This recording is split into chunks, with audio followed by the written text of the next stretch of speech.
Preguntas. Es el momento para las preguntas. ¿Había alguno que por atrás que quería haber hecho alguna?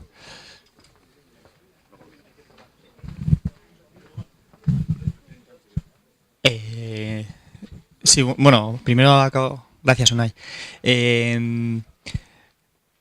Yo soy un administrador de base de datos y... ¿Perdona? Pero no te he escuchado. Lo siento. Ah, ya, por eso, porque tengo que sufriros. Entonces, ¿por qué los ORMs, pues eso, en el equipo de desarrollo, venga, creo mi objeto y me lo paso a la base de datos? Venga, hay otro objeto y me lo paso a la base de datos. El caso es que destrozan la base de datos. ¿Por qué no se usa el método inverso de base de datos al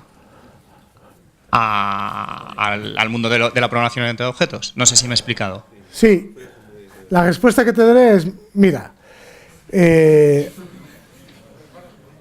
Como te digo una cosa, te digo la otra. Dime. no, para un martillo todos son clavos. Es decir, la primera es para un martillo todos son clavos. Que tú tengas un ORM no significa que el ORM sea la única pieza que tienes que utilizar en una solución empresarial. Un ORM te resuelve muchas funcionalidades en muchos casos, es mucho más rápido y no es bueno o no es la herramienta indicada en otros muchos. Entonces, nuestra primera tarea como programadores es saber cuándo ese ORM tiene que utilizarse y cuándo no. Incluso en una misma solución se puede utilizar en unas partes y en otras partes no.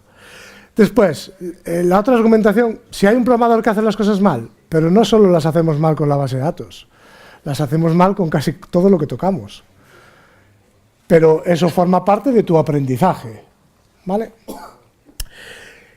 Generalmente en una solución empresarial muy orientada a datos, yo, por ejemplo, suelo recomendar, hay una parte siempre de comandos y hay una parte de lecturas. Entonces nosotros siempre solemos recomendar irte a la parte de comandos con un ORM, porque te facilita mucho la vida definir un modelo, lo que cambia, lo que no cambia, las reglas de negocio, etc.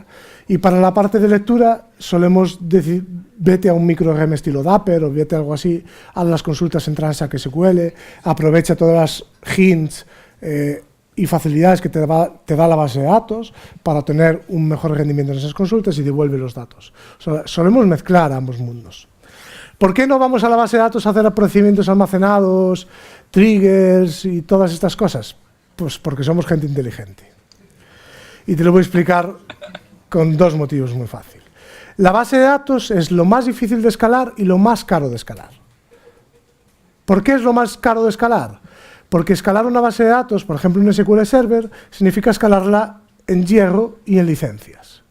Y los hierros escalan hasta un cierto límite. Es decir, yo puedo poner 15 GB de RAM, mañana puedo poner 54, y si sigo creciendo en usuarios puedo poner 112, pero eso va a acabar en un momento, porque no hay ese hardware. Y si lo hay, es súper caro esa barrera de entrada. Segundo motivo por qué es muy difícil de escalar es porque generalmente, por ejemplo, en el caso de SQL Server, las licencias son por procesador. Y empezar a pagar de 6.000 euros en 6.000 euros por procesador, llega un momento que duele. Es mucho más fácil escalar cuando tú puedes poner, en vez de un SQL super tocho, por delante, máquinas commodity, mucho más baratas, y puedes escalar en horizontal. Y en vez de tener máquinas de 112 gigas, puedo tener 10 máquinas de 12 gigas. Y eso es mucho más barato. Lo segundo, que es mucho más caro, es porque es mucho más costoso escribir en Transact SQL que en C#. Es mucho más fácil marcar reglas de negocio complejas escritas en un lenguaje de programación que en Transact SQL, por lo menos para mí. Es verdad, igual no he debido decir, es mucho más, para mí y para la mayoría de gente que yo conozco, es mucho más fácil expresar las reglas de negocio en C# y utilizar librerías y hacer muchas cosas, enviar un correo, llamar a un web service y hacer muchas de las cosas que hacemos en C# que en una base de datos. Y si haces las cosas bien, que es a lo que nos debemos preocupar, de hacer las cosas bien, no hay una diferencia de rendimiento entre una consulta parametrizada que ejecutes con un ORM o a mano y una consulta ejecutada en un procedimiento almacenado en la base de datos. Las consultas parametrizadas y los procedimientos almacenados tienen un tiempo de vida en el SPS Query Cache Plan tienen el mismo tiempo de vida del plan de ejecución de una forma o de otra. El problema es que los programadores a veces metemos la pata y hacemos consultas ad hoc y nos jodemos la parametrización y los planes de mantenimiento, planes de ejecución, perdón, y hacemos otras cosas malas. Pero lo que tenemos que ir es, ¿por qué estos cabrones no usan la base de datos? Es, ¿por qué la usan mal? Esa es la pregunta.